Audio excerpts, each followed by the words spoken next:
Shalom Aleichem. Chag Sameach à tout le monde.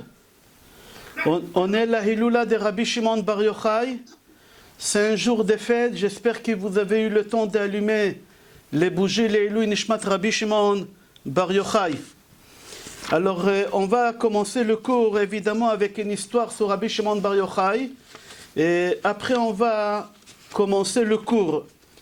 Mais d'abord, le cours, il va être Be'ezrat Hashem Le'ilui Nishmat Amanoach Rabbi Shlomo Bar Rabbi David Gabay, au nom de la famille Madame Maraj, Monsieur Maraj, et Madame Esther Gomran, et Yehudit Ben Tulila et Ruth Atias.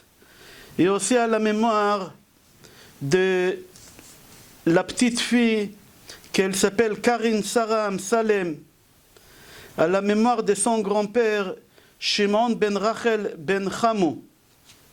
Et aussi les Ilui Nishmat, quelqu'un qui vient de décéder, quelqu'un qui fréquentait la synagogue de la rue Curial, Aaron Ari Adi. Et aussi Yosef ben Zahara à Zerouan. J'espère que je n'ai pas oublié personne, je répète. Shimon ben Rachel ben Chamou, au nom de sa petite fille Karine Sarah Salem. Et aussi à Manoach Rabbi Shlomo ben Amanoach Rabbi David Gabay, au nom de monsieur et madame Maraj et les sœurs, et Aaron Ari Adi et Yosef ben Zahara Zerouan, Shetien Nishmatam Tzrora Bitzror Achaim, et aussi Shmuel ben Yakot Gota Lebet Mishpachat Abekassis, que le mérite de Rabbi Shimon Bar Yochai va les accompagner Be'ezrat Hashem dans le Olam Haemet, Alors on va commencer avec une histoire sur Rabbi Shimon Bar Yochai, et après on va commencer le cours comme prévu, kabbaliste ou charlatan, l'argent et la kabbale, l'argent et les rabbins. L'histoire qu'on raconte sur Rabbi Shimon Bar Yochai, j'ai trouvé dans un midrash Ma'asim, qu'un jour Rabbi Shimon Bar Yochai, il a demandé au ciel, il aurait voulu savoir qui va être assis à côté de lui au Gan Eden. Qui c'est qu'il a le mérite? Qui c'est cette personne?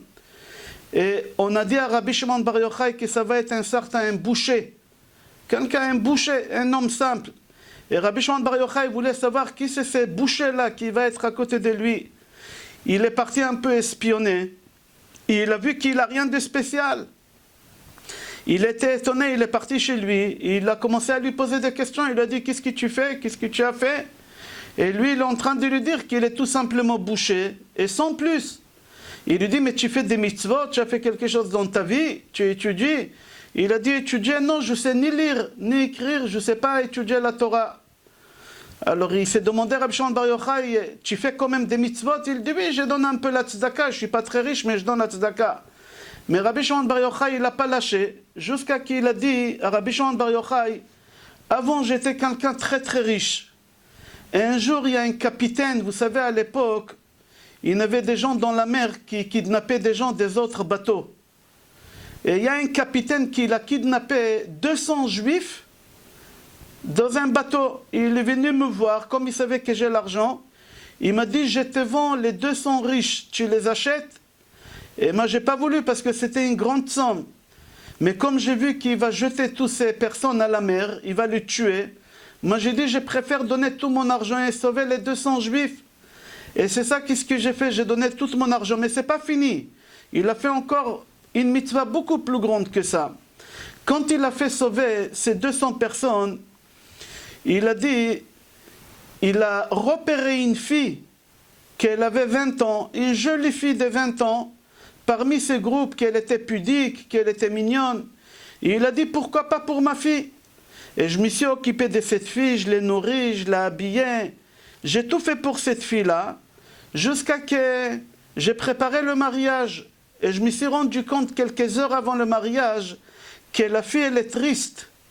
J'ai été voir la fille et je lui ai dit, ma fille, pourquoi tu es triste? Tu ne veux pas te marier avec mon fils?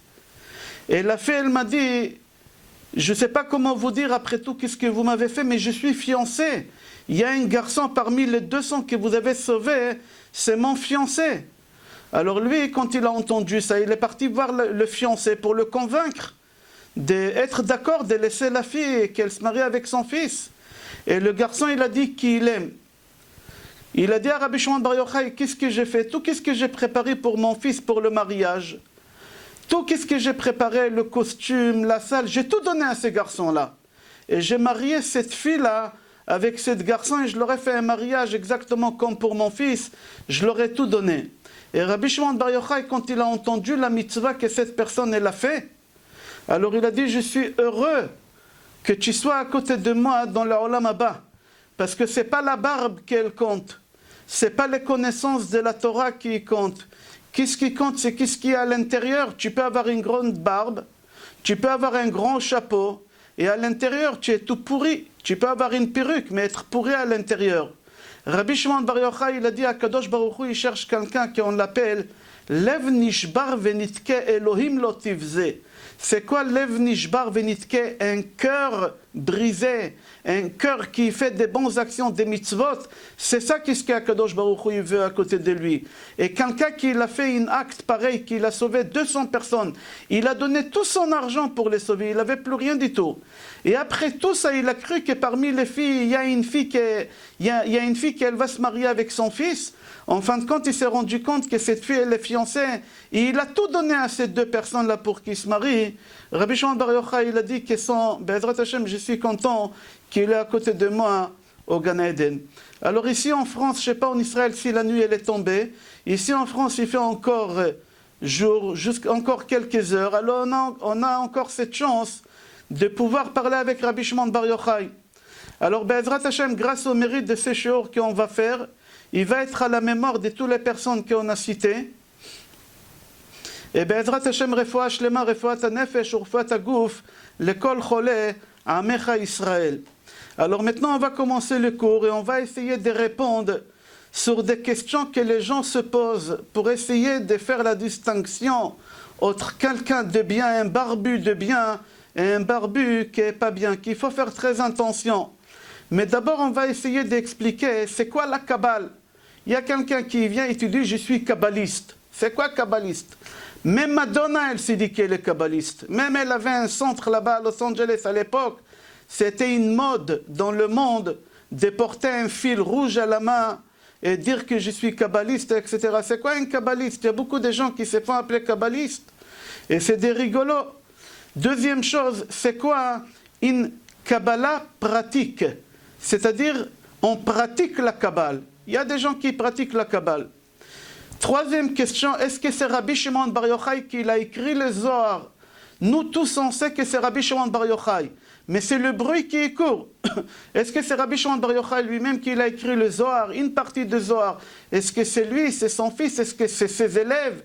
Comme à Arizal. À Arizal, il n'a pas écrit des livres. À Arizal, il a écrit un seul livre, c'est tout.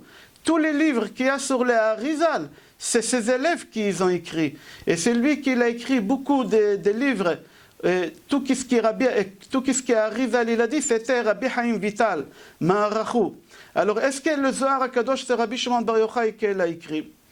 Comment, la dernière chose qu'on va développer, comment on doit faire attention de ne pas tomber entre des barbus charlatans? Parce que des fois, ça peut arriver que quand quelqu'un il a un problème, et quand on a un problème, on essaie de s'accrocher à n'importe quoi pour essayer de s'en sortir, pour essayer de régler nos problèmes, et non, on est en train d'empirer nos problèmes, plus qu'on va les régler. Parce que tant que tu as de l'argent, alors tous les rabbanim, ils sont à côté de toi.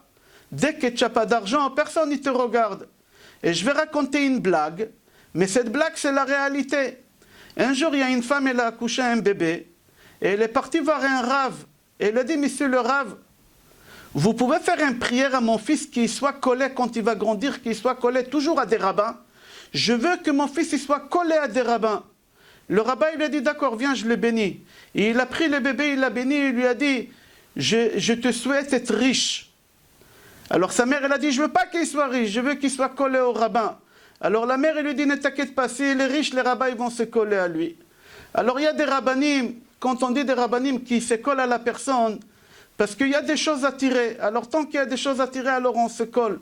Mais le jour que cette personne n'a plus rien du tout, on ne s'intéresse pas à ses problèmes. Quand tu viens voir un rigolo, et il écoute tes problèmes, ce n'est pas tes problèmes qui l'intéressent. Qu'est-ce qui l'intéresse et qu'est-ce que tu vas lui donner à la fin. Alors comment faire attention de ne pas tomber entre des personnes comme ça? Alors on va répondre Be'ezrat Hashem question par question et on va commencer d'abord c'est quoi la Kabbale. La Kabbale c'est quelque chose qui nous dévoile les secrets qu'il y a dans la Torah. C'est-à-dire c'est quoi les secrets qu'il y a dans la Torah. Alors il faut savoir que la Torah en français ça s'appelle littéral. C'est-à-dire n'importe qui veut étudier la Torah, on appelle ça pshat. C'est simple. Un enfant de 6 ans, si tu lui donnes un chumash, il va trouver intérêt dans le chumash. Ça va l'intéresser. Si tu prends le chumash et tu donnes à quelqu'un de 80 ans, lui aussi il va trouver un intérêt.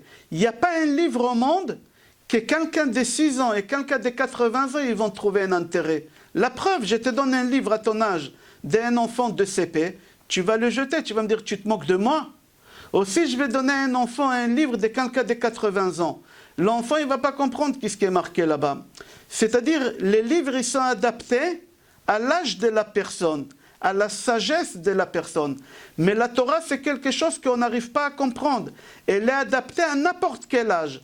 Un enfant de 6 ans, il peut trouver intérêt dans le chumash comme quelqu'un de 80 ans. Pourquoi? Parce que Akadosh Baruch Hu, il nous a donné la Torah dans une façon claire, littérale, c'est pachout, simple. Et la Kabbale, c'est quoi? On va essayer de trouver dans la Torah des choses qu'on n'arrive pas à les trouver à l'œil nu. Et on les appelle ça comment? On les appelle pardes. C'est quoi pardes? La Torah, c'est pardes. Pshat, remez, drash et sod. Pshat, on a expliqué c'est quoi? C'est littéral. La Torah, elle est écrite littérale, ça c'est pshat. C'est quoi remez? C'est allusion. Il y a des choses dans la Torah qu'il faut que tu sois intelligent pour comprendre quelle allusion Akadosh Baruch Hu il veut te faire ici. La troisième chose, allégorique, ça s'appelle. C'est drash. Et sod, c'est le mystique. C'est-à-dire, si tu prends la Torah, tu peux la expliquer de 4 façons. Pshat, remez, drash et sod. Ça dépend comment ta cervelle elle fonctionne. Alors, quelqu'un d'un enfant de 6 ans, on peut lui expliquer la Torah en classe, on peut lui expliquer Sefer Bereshit, Sefer Shemot au CM2, maximum jusqu'à Sefer Shemot. À la fin des Shemot, on peut lui expliquer. Alors, il va comprendre. Pourquoi? Parce que c'est un langage littéral. Un enfant qui il est en seconde, on peut lui expliquer toutes les choses qui sont allusives qu'il y a dans la Torah, des allusions. Il arrive à comprendre un peu plus. Plus tu deviens grand, alors on peut te faire rentrer des drash. Des drash, c'est allégorique. Et après, quand tu deviens grand, je ne parle pas de 40 ans. Quelqu'un m'a posé la question tout à l'heure, pourquoi on étudie la Kabbale qu'à partir des 40 ans? C'est faux, c'est pas à partir des 40 ans. On va expliquer Be'ezrat Hashem. Et la 4e façon que tu peux comprendre la Torah, quand tu es arrivé à remplir ton ventre, comme ça c'est marqué dans la Gemara, Achre Shemila Kirso, Begmara, tu as rempli ton ventre avec toutes les connaissances, tu peux y aller étudier les choses des côtés mystiques. Tu peux étudier le Chumash des côtés mystiques. Alors Akadosh Baruch Hu, il nous a donné la Torah. De 4 façons, on peut la comprendre. Et chaque façon, on peut la comprendre d'encore 70 façons. Et c'est 70 façons, chaque façon encore 70. Et encore, c'est-à-dire la Torah, c'est l'infini. C'est-à-dire si tu vivras ici 1000 ans, tu ne finiras pas la Torah. Ce n'est pas possible de finir la Torah. Comme ça c'est marqué dans Maxime de nos pères. Si tu prends les cieux, tous les cieux, tu les transformes en papier, tu prends tous les océans et tu les transformes en encre, et tu prends tous les arbres et tu les transformes en plumes, c'est même pas 1% de la Torah. Quand j'ai dit de la Torah, les 5 livres seulement. C'est-à-dire la Torah c'est quelque chose infini. Alors c'est quoi la Kabbale? La Kabbale c'est après que tu as étudié toute la Torah. Poskim, Halachot, Mishnah, Gemara, Midrash, tout, tu as tout étudié, tu as tout compris, tu peux dire que tu as rempli ton ventre, pas à 100%. On a dit qu'une vie, ça ne suffit pas. Un peu de chaque, mais tu as des bases, tu peux commencer à étudier la Kabbale. Alors ça ne dépend pas de l'âge. Il y a un enfant qui peut capter tôt, et il a réussi à remplir dans son ventre à 30 ans tout, il peut étudier la Kabbale. Quand on dit c'est à partir des 40 ans, parce qu'en général, les gens à 40 ans, ils arrivaient à finir un programme. C'était à l'époque, ils avaient un programme parce que les gens, ils avaient une charge de famille beaucoup plus élevée. Ils travaillaient jusqu'à tard, ils se mariaient à un certain moment. Alors on disait à peu près 40 ans, c'était à l'époque. Aujourd'hui, s'il y a quelqu'un qui a réussi à remplir et à remplir, pas à 100%, personne ne va remplir à 100%. Il a réussi à remplir 50% de chaque chose, on va dire. Il peut commencer à étudier la Kabbale. C'est quoi la Kabbale? C'est voir la Torah des côtés mystiques. C'est qu'on ne le comprend pas à la première vue, ni à la deuxième vue, ni à la troisième vue. C'est à la quatrième vue, c'est des choses qui sont très très profondes. Et ça, on appelle ça la Kabbale. Et la Torah, c'est quelque chose qui est infini. Chacun, il peut trouver son niveau. Un enfant de 6 ans, comme quelqu'un de 120 ans. Alors maintenant qu'on a expliqué c'est quoi la Kabbale en gros, on va expliquer c'est quoi la Kabbale pratique. D'accord, j'ai rempli mon ventre avec Chumash, Mishnah, Gemara, Poskim, Rishonim, Achronim, j'ai tout rempli. D'accord, je vais commencer à étudier la Kabbale et j'ai commencé à étudier la Kabbale. Ça fait 10 ans que j'ai étudié la Kabbale, on va dire. J'ai 60 ans et j'ai étudié la Kabbale. Mais c'est quoi la Kabbale pratique? N'importe qui peut étudier la Kabbale. J'ai dit quelqu'un de 35 ans, s'il a la sagesse, il a étudié un peu de chaque, il peut étudier. Mais la Kabbale pratique, c'est quoi la Kabbale pratique? Et c'est très dangereux. C'est très dangereux. Venez voir c'est quoi la Kabbale pratique. Il faut savoir qu'il y a 4 mondes. Il y a 4 mondes. Et les 4 mondes en jargon kabbalistique, on les appelle Abiya. Aleph, Bet, Yud, Ain. C'est quoi Aleph, Bet, Yud, Ain? Atzilut. On va expliquer en français c'est quoi. Bria, Yetzira et Asiya. Abiya, Arba Olamot. Il y a 4 mondes. Et chaque monde c'est quelque chose. Alors j'explique c'est quoi Atzilut. J'ai fait des recherches pour essayer de trouver en français, en hébreu, je sais, mais en français j'ai essayé. Alors j'explique, Atzilut c'est émanation. Émanation. Bria, c'est le monde de la création. Yetzira, c'est le monde de la formation. Et Asiya, c'est le monde de l'action. Il y a 4 mondes. Nous, on vit dans un monde. Dans quel monde nous on vit? Le monde de l'action. On doit faire, on doit travailler, on ne doit pas rester à la maison et dire « je reste à la maison, je fais confiance à Hachem qui m'envoie la parnassa ». Et ça va tomber du plafond, il n'y a rien qui va tomber du plafond. Essaye, tu vas avoir du plafond, tu vas recevoir des courriers de la banque, tu vas recevoir des courriers des Chevrat Khashmal, tu vas recevoir que des problèmes. Non, on vit dans le monde de l'action, alors tu es obligé de faire. Si on t'a dit d'aller voir un docteur, tu n'as pas le droit de rester à la maison en disant Allahu Akbar. Non, Allahu Akbar, mais tu dois faire quelque chose. Si tu ne fais rien du tout, Hachem ne fera rien pour toi. Tu dois aller travailler, tu n'as pas le droit de rester à la maison. Tu dois aller voir un docteur, tu n'as pas le droit de rester à la maison. Tu dois prendre un avocat pour te défendre. Tu n'as pas le droit de rester passif. Pourquoi? Parce que nous, on vit dans le monde de l'action. Alors, si nous, on vit dans le monde de l'action, il y a 3 mondes qu'on ne les connaît pas. Et là, on rentre dans la Kabbale. Les 3 mondes qu'on ne les connaît pas, j'ai dit, c'est le monde de la création, de la formation et de l'émanation. Mettez-les de côté, nous, on est dans le monde de l'action.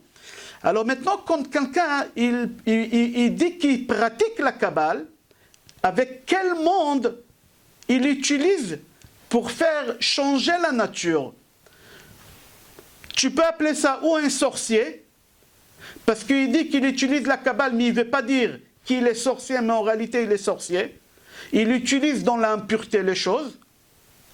Et si c'est un vrai kabbaliste, que c'est rare, au monde on a peut-être 5 qu'on peut le compter sur une seule main, et je vais les citer tout à l'heure.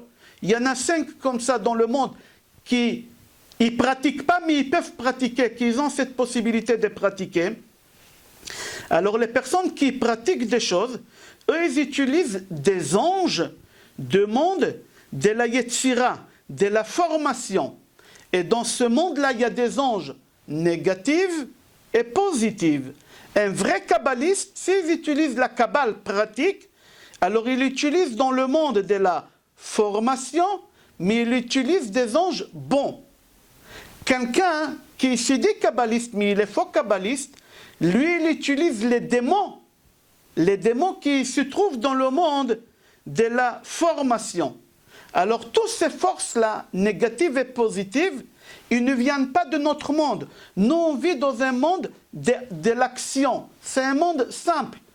Terre à terre. Vous voyez ce qui se passe autour de vous, tu dois te défendre. Tu dois te défendre. Tu es obligé de faire tout, mais tu sais qu'à la fin, c'est Hachem qui va décider comment ça va se passer. Mais tu dois faire, on est dans un monde de l'action. Mais toutes les choses qu'on veut faire changer la nature dans ce monde-là, et pas seulement changer la nature, contredire Dieu. Parce que si Dieu il a dit que telle personne il va divorcer, et toi tu vas voir un marabout, un sorcier, ou soi-disant un kabbaliste charlatan, il est en train d'utiliser des démons d'un monde, formation, contre Hachem. Contre Hachem. Alors c'est-à-dire que tu es en train de faire des choses que Hachem ne veut pas. Hachem il veut que cette personne divorce, Chas v'Shalom. Alors pourquoi tu vas voir des marabouts pour enterrer des habits au cimetière, pour prendre des cheveux, ou pour prendre un œuf, et toutes ces bêtises-là? Ça peut marcher. Oui, ça peut marcher. Mais on n'a pas le droit de les faire. Pourquoi? Parce qu'on utilise des personnes pas de notre monde. Et regardez ce qui se passe avec les personnes qui vont voir ces gens-là. Si toi, tu vas voir ces fameux kabbalistes-là, et tu leur demandes de faire des choses pour ton travail, tu as une affaire, et Chas v'Shalom, l'affaire, elle ne marche pas. Et tu veux que ton affaire, elle marche, et lui, il te fait des papiers, des parchemins, il te fait des bêtises. Et toi, tu vas le voir, qu'est-ce qui va t'arriver à toi, à ta femme, à tes enfants. Lui aussi, on va voir qu'est-ce qui va lui arriver à ce charlatan. Mais venez, on va essayer de comprendre c'est quoi la kabbale pratique. Alors, la kabbale pratique, nous, on vit dans le monde de l'action, et les personnes qui pratiquent la kabbale pratique, ils utilisent des anges du monde de la formation. D'accord? Que là-bas, il y a des bons anges, et ça, c'est les vrais kabbalistes qui les utilisent. Et il y a là-bas des mauvais anges qu'on les appelle des démons. Que eux, quand lui leur demande de faire des choses, ils sont obligés de faire des choses. Pourquoi? Parce qu'il les force, il les oblige. Mais le jour qu'ils vont se libérer, ils vont venir se venger de toi, parce que tu as demandé et de la personne qui les a forcés. Pour le moment, eux, ils sont obligés de faire ce qu'on leur demande. Mais quand ils vont se libérer, un jour ou l'autre, ils vont se libérer. Et ils vont te faire du mal. Mis à part ça, si eux, ils ne peuvent pas te faire du mal, Hachem, il va le faire. On va voir tout à l'heure, on continue. Le Aharizal dit, c'est rapporté dans le livre de son élève, parce que j'ai dit que lui, il n'a pas écrit de livre. Aharizal dit que c'est très dangereux de pratiquer ces choses-là. Et pour la personne qu'elle pratique, et pour la personne qu'elle demande. Je lis à l'intérieur qu'est-ce qu'il dit son élève de la part de son maître, Maharachu Rabbi Chaim Vital. Hem Yahanshu, les gens qui demandent, qui vont voir ces gens-là pour débloquer le travail, pour débloquer le mariage, pour débloquer, nous on appelle ça en arabe l'akash, les nœuds, il y a des nœuds. Toutes ces personnes qui vont demander qu'on va les aider, hein, alors ça va se retourner contre toi. La complication, elle va s'empirer encore. Alors la personne qui s'adresse, ils vont payer très cher, parce qu'ils ont demandé, et les gens qui ils ont fait, eux aussi, ils vont payer. Alors il dit, des fois il y a des gens qui ont des déceptions amoureuses. Il est tombé amoureux d'une fille. Et la fille, elle ne veut pas de lui. J'ai pas de sentiment, j'aime quelqu'un d'autre. Ou le contraire, une fille, elle est tombée amoureuse de quelqu'un. Ou des fois, un couple qui sont mariés, du jour au lendemain, la femme, elle se levait et elle a dit, j'ai plus de sentiments. Mais pourquoi tu n'as pas de sentiments? Je t'ai privé de quelque chose? Non, chérie, tu es un amour, il n'y a pas deux comme toi sur terre. Mais j'ai pas de sentiments. C'est pas compréhensible. C'est une malédiction, ça peut arriver. Je connais des couples que la femme, du jour au lendemain, elle a décidé de divorcer. Et quand j'ai reçu les couples chez moi, j'ai demandé à la femme, parce que je reçois des fois le mari seul, la femme seule, après ensemble. Alors quand j'ai reçu la femme seule, j'ai dit, dites-moi la vérité, vous avez quelqu'un? C'est pas possible du jour au lendemain, il est très gentil, il est mignon, il a tout ce qu'il faut pour être heureuse. Elle lui dit, je sais pas, j'ai plus de sentiments, il est gentil, il est généreux, il me prive de rien du tout, il respecte mes parents, on a des enfants, mais je peux pas rester, je supporte pas son odeur, j'ai pas de raison. Alors, qu'est-ce qu'ils font ces gens-là quand ils ont une déception amoureuse, ou ils ont un problème de parnassa, ils se trouvent dans un chômage long, ou par exemple, après la crise qu'on est en train de dépasser en ce moment, les affaires, ils ont du mal à reprendre. Je ne sais pas comment ça va reprendre. Alors les gens, ils sont en train de s'accrocher à n'importe qui, à n'importe quelle affaire, à n'importe quelle invention, à n'importe quelle histoire. Viens investir chez moi, tu vas toucher 7%, 8%. C'est des bêtises. Viens, je t'emprunte avec des intérêts. Il faut s'éloigner de toutes ces choses-là. Alors comme en ce moment, il y a la crise qui est très très forte, alors les gens, ils s'accrochent à n'importe qui. Au premier barbu qui vient, il s'accroche. Alors parce qu'il a une déception amoureuse, parce qu'il est au chômage, parce que l'affaire, elle ne reprend pas. Il y a beaucoup de blocages, alors ils vont voir, soi-disant des kabbalistes, qui lui promet, le kabbaliste lui dit, tu vas voir, je vais te faire un porte-bonheur, tu le mets chez toi à la maison, tu le mets dans ton cabinet, tu le mets dans ton magasin, tu le mets sous le coussin de ta femme, tu vas voir demain matin, tu vas te réveiller, on dirait une rose. Tout ça va fonctionner. Ils croient qu'ils vont appuyer sur un bouton. Et le bonhomme qui a des problèmes, il s'accroche. Il n'a pas le choix. Il n'a pas autre chose. Les banques, ils appellent de tous les côtés. Les courriers, ils arrivent de tous les côtés. Il y a les appels des charges, il y a les impôts, il y a l'URSSAF. Il ne sait plus où mettre la tête. Et il n'y a pas de clients. Ça fait 2 mois que l'affaire elle est fermée. Et il entend qu'il y a une barbue qui fait des miracles. Et il va lui faire un porte-bonheur et il s'accroche. Ou par exemple, une femme, Chad Veshalom, elle sent que son mari il est tombé amoureux de quelqu'un d'autre. Elle est en train de lire des textos la nuit de son mari, elle voit qu'il est en... Alors cette femme, elle ne sait pas quoi faire. Alors elle devient folle. N'importe quel barbu, elle va s'accrocher. Et souvent, ça se trouve chez les femmes que chez les hommes. Pourquoi? Dans la Torah, c'est marqué « Machashefa lo techaye ». Il ne faut pas laisser vivre une sorcière. Dans la Torah, ce n'est pas marqué sorcier. C'est marqué sorcière. Mais Chachamim, ils disent Machashef, aussi homme, il faut le tuer. Alors tous les commentateurs disent pourquoi c'est marqué en féminin la sorcellerie? Ils disent parce que les femmes, toujours ils s'accrochent, ils adorent ces choses-là. Les femmes, ils adorent ces choses-là, ils s'accrochent très vite. Alors il faut que tu saches, j'ai lu Maharachu, il dit Maharachu, sache, je te préviens que toutes tes dépenses que tu es en train de dépenser chez ce barbu-là, tu n'auras aucun bon résultat. Aucun bon résultat. Il y a des gens qui profitent de ta situation, de ta faiblesse, parce que tu ne sais pas quoi faire. Alors ils profitent de ça, et ils prennent tout ce que tu as. Et le jour que tu n'auras plus rien du tout à prendre de chez toi, je vais voir que ce rabbin il va s'intéresser. Est-ce que tu as avec quoi passer Shabbat? Est-ce que tu as assez de l'argent pour la fête des Pessah? Il va te bloquer sur son portable.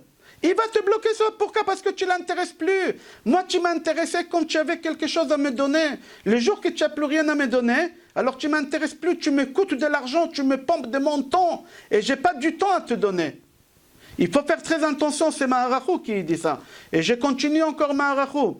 Et il dit, il faut que tu saches que tous les problèmes, n'importe quel problème, tu peux les surmonter. Tu peux les surmonter sans l'aide des personnes. Toi, seul, Arizal, c'est son élève qui dit, un des plus grands kabbalistes, que lui connaît tous les porte-bonheur qu'on peut imaginer. D'accord? Lui, tu dis, arrête de courir derrière ces choses-là. Moi, je te donne un conseil, quoi faire pour t'en sortir de tous tes problèmes que tu as. Toi-même, tu peux t'en sortir. Sans porte-bonheur, sans les anges, même l'ange, il ne pourra pas faire mieux que toi. Les anges, ils sont limités. Nous, on est mieux que les anges. On est mieux que les anges, ils disent. Comment? Il y a 2 choses qu'il faut faire. Quand tu pries, quand tu parles à Hachem, tu lui parles avec un cœur brisé. Tu pleures. Tu pleures. Tu lui pleures. Hachem, il est sensible aux larmes. Hachem, il ne peut pas. Vous savez que toutes les portes, ils sont fermées chez Hachem. Alors, de temps en temps, il y a des portes qui s'ouvrent. Une des portes les plus connues, la Ne'ila, la sortie de Kippour, la Ne'ila. Pourquoi on l'appelle Ne'ila? Parce que c'est une porte fermée toute l'année. On l'ouvre que pendant 20 minutes à la sortie des Kippour, avant la sortie des Kippour. Il y a une porte qui n'est jamais fermée. Laquelle? La porte des larmes. Alors on dit si elle n'est jamais fermée, pourquoi tu as besoin d'une porte? Vous comprenez la question?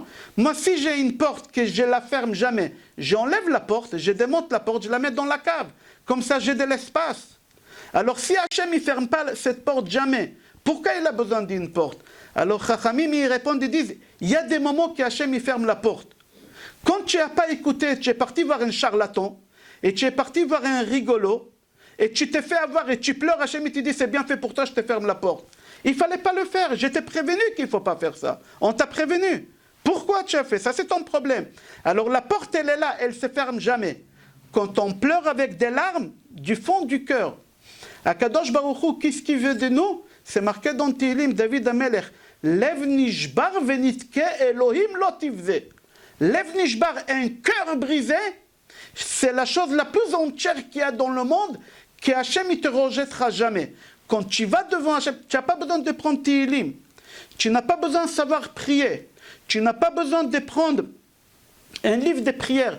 Tu parles avec Hachem comme tu parles à ton père génétique. Tu parles à Hachem comme ça, tu le tutoies. On dit Baruch Ata, nous on tutoie Kadosh Baruch, on ne vous voit pas. Parce que c'est notre Père, personne ne vous voit Hachem, à part dans le 17e, ou dans le 16e, ou dans le 8e, on se vous voit là-bas. Non, on ne se vous voit pas, on se tutoie avec Akadosh Baruch. Tu dis Hachem, Hachem, regarde ma situation, aide la pitié sur moi, parle-lui comme tu parles à quelqu'un qui est en train de te mettre à genoux. Hachem, il veut ça de toi et tu vas t'en sortir. Deuxième chose, il dit, Maharachu, il dit que quand on fait des péchés, alors il faut faire tchouva. Je donne un exemple. Quelqu'un qui était avec une goya, il doit faire ça et ça. Il doit jeûner quelques jours. Quelqu'un qui il a mangé à Kippour pour se faire pardonner, il doit se rouler dans la neige. Chaque péché, il y a quelque chose. Ça, c'était avant. Aujourd'hui, c'est fini tout ça. Aujourd'hui, on n'a pas un manuel des péchés, qu'est-ce qu'il faut faire. Avant, c'était comme ça. Ria Kadosh, il dit, il y a une seule chose, n'importe quel péché. Goya, manger Kippour, manger Chametz. Le plus gros péché que vous pouvez imaginer, il y a une seule chose à faire, tu es pardonné. Évidemment, il faut faire tchouva.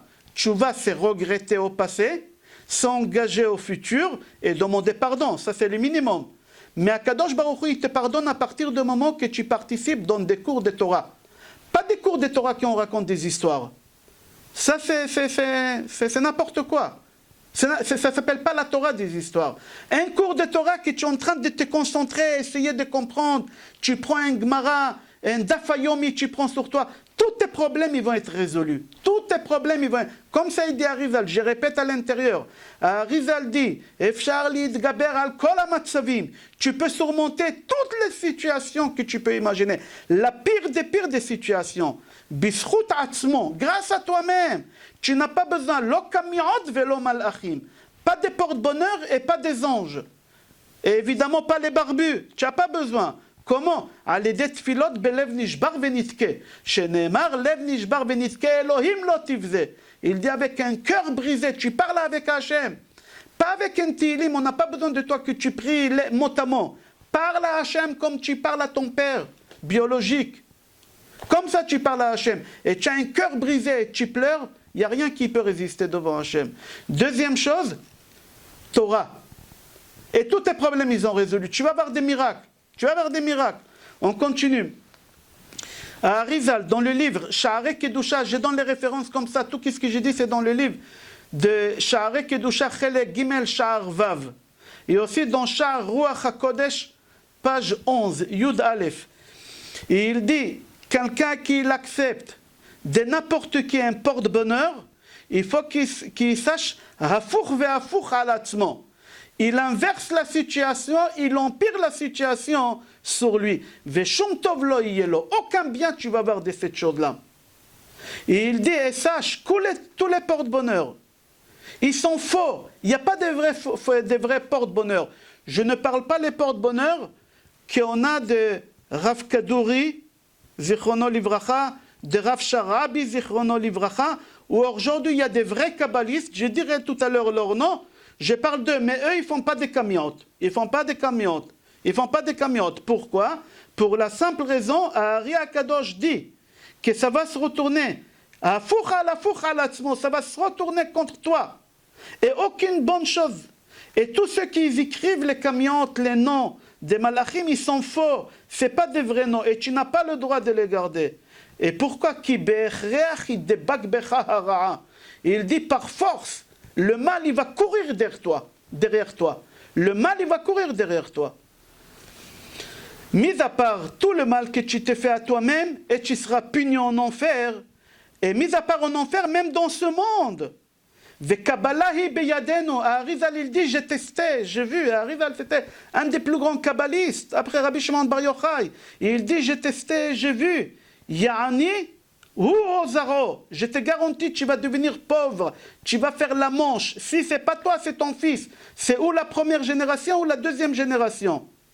Oyichle becholaim kashim, où tu auras les pires maladies que tu peux imaginer, Oyishtamed, ou Ozaro, ou tu vas te marier avec une Goya, ou toi ou ton fils, vous allez vous marier avec des Goyotes. Le Hari, il nous enseigne ici quoi? Que c'est lui qui s'adresse à celui qui s'est fait passer pour kabbaliste. Il faut qu'il sache toutes les choses qui vont se retourner contre lui. Et à Rizal, je répète à l'intérieur, il dit, comment il a dit? Il a dit, moi je témoigne, moi-même, j'ai testé cette chose, et je vous dis, voilà qu'est-ce qui va se passer. Et il dit comme ça, et nous on voit que des tzadikim, ils ont utilisé la Kabbale. Par exemple, Moshe Rabbeinu, quand il a tué l'Égyptien. Moshe Rabbeinu, il a tué l'Égyptien. Comment il a tué? On a fait ça la semaine dernière dans le cours, ceux qui ont écouté Parashat Emor, avec un mot, Taf Chaf Hei, Take. C'est un mot, quand tu as un ennemi devant toi, et Moshe Rabbeinu, il a tué comme ça. David Amelech, quand il a fait la fondation pour construire le Beth Amikdash, ce n'est pas lui qui l'a construit le Beth Amikdash, c'est son fils Shlomo, mais lui il a préparé la fondation. Et quand il a préparé la fondation, le monde il a failli se noyer. Il y a de l'eau qui est sortie de la source de la terre. Et lui il n'a pas su comment arrêter cette eau-là, cette hémorragie d'eau. Le monde il a failli se noyer. Et avec la Kabbale il a réussi à faire cette chose-là. L'eau qu'elle sortait souterrain. Rabbi Ishmael Cohen Gadol, j'ai fait un cours le jour de Yom HaAtzmaut, à la mémoire des soldats d'Eretz Israël qui sont morts, que ce soit juif, pas juif. J'ai expliqué que tout le monde y va aller au Gan Eden. Tout celui qui meurt parce qu'il est juif, ou parce que à cause d'un juif ou pour un juif, il va au Gan Eden.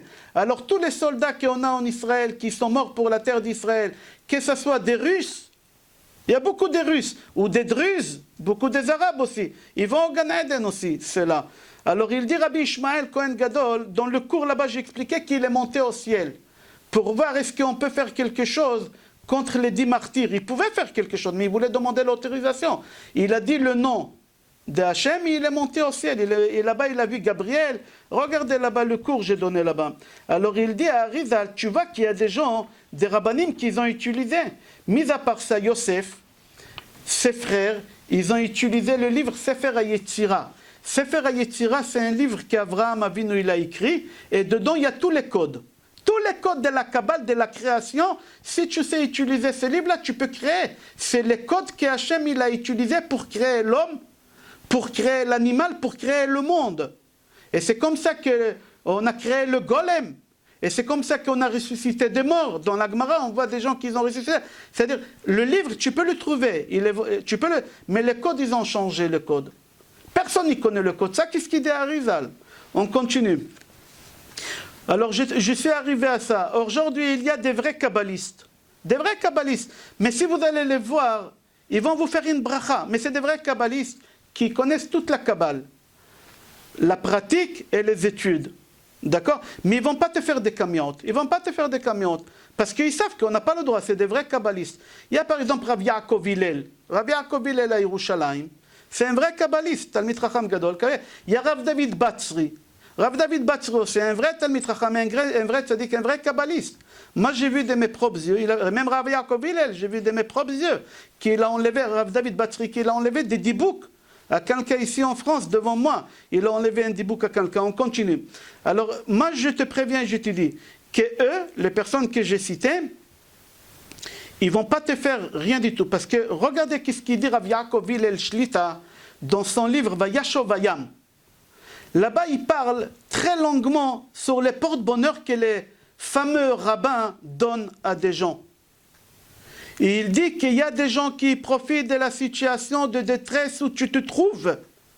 Et tant que tu as de l'argent, c'est Rav Yaakov Hillel Shlita qui dit, tant que tu as attiré de toi, ils seront toujours à côté de toi. On dirait à côté il y a des mouches, à côté d'un pot de miel. Tant qu'il y a le miel, les mouches, ils sont là. Si tu prends un pot sans rien du tout, il n'y a pas de mouches. Et il dit, ces barbus là, c'est des mouches, ils sont là à prendre le miel. Mais les jours qu'il n'y a pas de miel, tu ne les verras pas. Et encore Maharacho, dans le livre Etz Chaim, il dit, on n'a pas le droit d'utiliser ces choses-là. Et sache, les anges que tu les as dérangés, ils vont se venger de toi, dans ce monde et dans l'autre monde. Et il dit au nom de son Rav, à Ria Kadosh, 4 raisons pourquoi on n'a pas le droit d'utiliser ces choses-là. Et on va les dire tout à l'heure. Il y a un Rav qui s'appelait, il a habité à Yerushalayim, il a décédé il y a à peu près 80 ans. C'était un des élèves où le Rav, je ne me rappelle pas, je crois plutôt c'était un des élèves de le Ben Ishraï. Le Ben Ishraï à Bagdad, en Irak, c'est un Irakien, Rabbi Yehuda Petaya.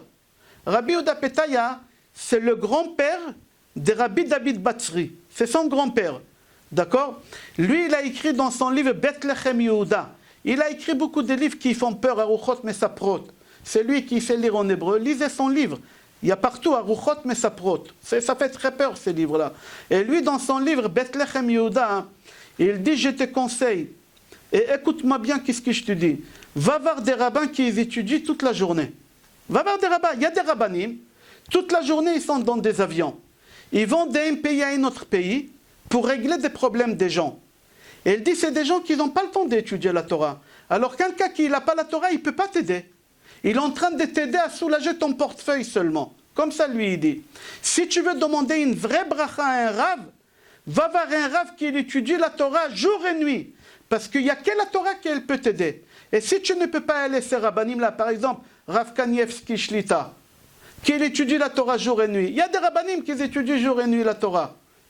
Rabbi Tzrak Yosef, ils étudient. Alors tu peux leur demander des brachot. Des brachot à eux, ça marche. Pourquoi? Parce qu'ils étudient la Torah jour et nuit.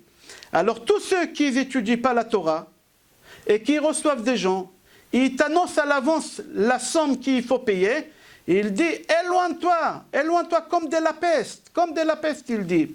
Et comme ça c'est rapporté aussi dans le livre Sha'arek Dusha Chelek Gimel, Sha'ar Vav, et aussi dans le livre Etz Chaim, Sha'ar Mem Gimel Perek Bet, Shenaasa al Zecherem Gamour Velachen Asur.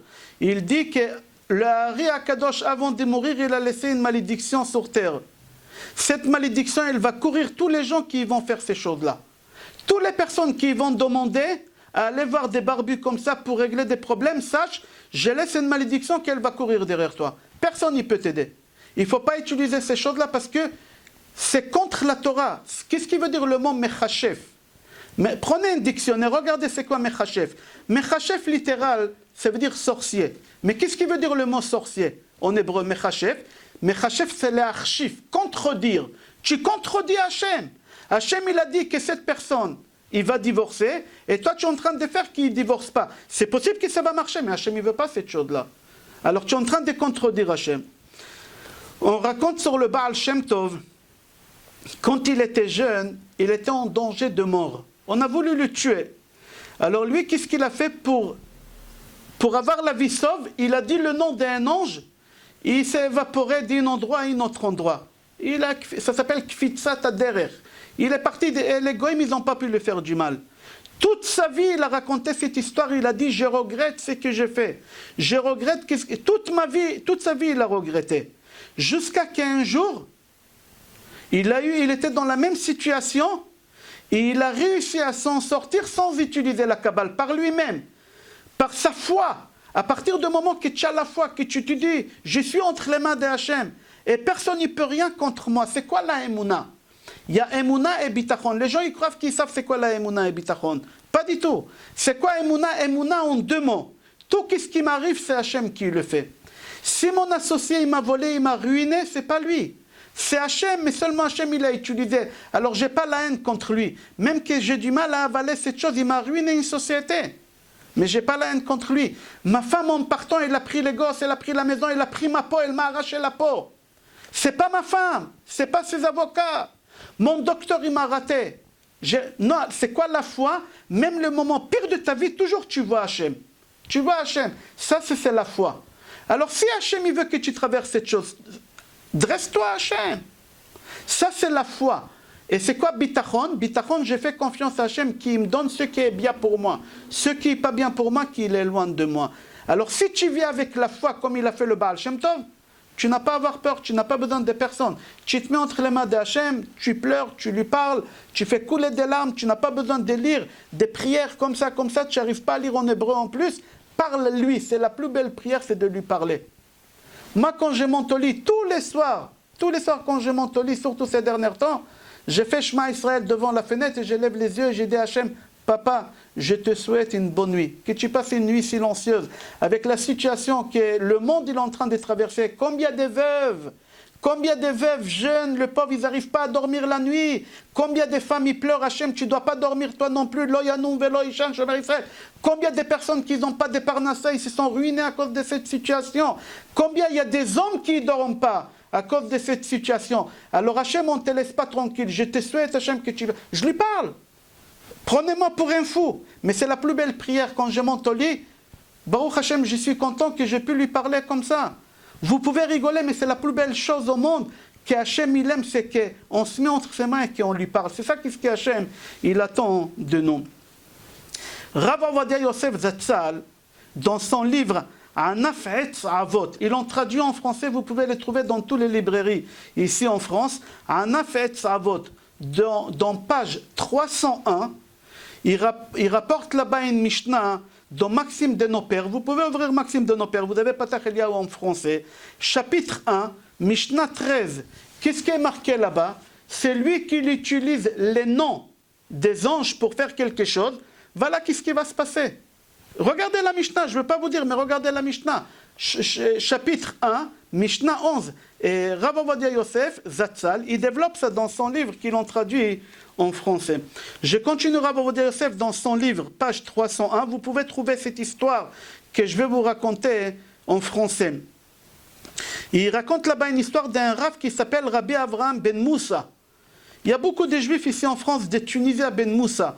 C'était un Rav de Tunisie. Écoutez son histoire. C'était un grand Rav en Tunisie. Et dans la ville où il habitait, là-bas à Touns ça s'appelle, je ne sais pas si c'est la capitale, à Touns, il avait là-bas un imam. Un imam qui était anti-juif. Il était anti-juif. Et c'est Rabbi Abraham ben Moussa, il avait un voisin juif pieux, simple. Et sans faire exprès, ce voisin-là de Rabbi Abraham ben Moussa, il a traversé dans le jardin de ces imams-là. Il a traversé. Et la loi dit, même en Amérique c'est comme ça, si tu rentres chez moi à la maison, je peux te tirer une balle dans la tête. Là-bas aussi c'était comme ça. Et comme il est anti-juif, c'est imam, il a attrapé ces juifs simples, le voisin de Rabbi Abraham ben Moussa, il a tué. Rabbi Abraham ben Moussa, il rentre chez lui à la maison, et il voit sa mère pleurer. Sa mère, elle pleure. Et il lui a dit, maman, pourquoi tu pleures? Et il lui a dit, tu sais qu'est-ce qui s'est passé? Notre voisin, non, il a traversé et il a tué. Ça l'a touché énormément Rabbi Abraham ben Moussa. Qu'est-ce qu'il a fait? Il est parti acheter des bijoux fantaisie. Des bijoux fantaisie, des perles fantaisie. Et il a pris un parchemin, il a écrit le nom de quelqu'un. Un nom pas bien, il a écrit là-bas. C'est un grand kabbaliste, Rabbi Abraham ben Moussa, c'était pas n'importe qui. Un grand kabbaliste à Touns. Et il a pris ce papier-là, il est parti devant la maison de ce imam. Et il a crié, qui veut acheter des perles pas chères? Des perles pas chères. Alors la femme des ménages, elle est sortie des imams, il a dit, moi je veux acheter, ça m'intéresse, c'est beau. Il a dit, je te donne gratuit. Mais je te donne 2 gratuits. Mais voilà, je te donne un papier, tu le jettes dans le puits de imam. À l'époque, chacun il avait un puits devant la maison, il puisait l'eau. Tu jettes là-bas. En 2 mois, il a pris, il a jeté, l'imam il est mort, toute la famille ils sont morts là-bas. 70 personnes qui habitaient dans la maison, ils sont tous morts. Je raconte l'histoire en raccourci, vous pouvez regarder. Ils l'ont traduit en français, le livre de Rav Ovadia Yosef, page 301. En fin de compte, presque ils ont attrapé Rabbi Avraham ben Moussa.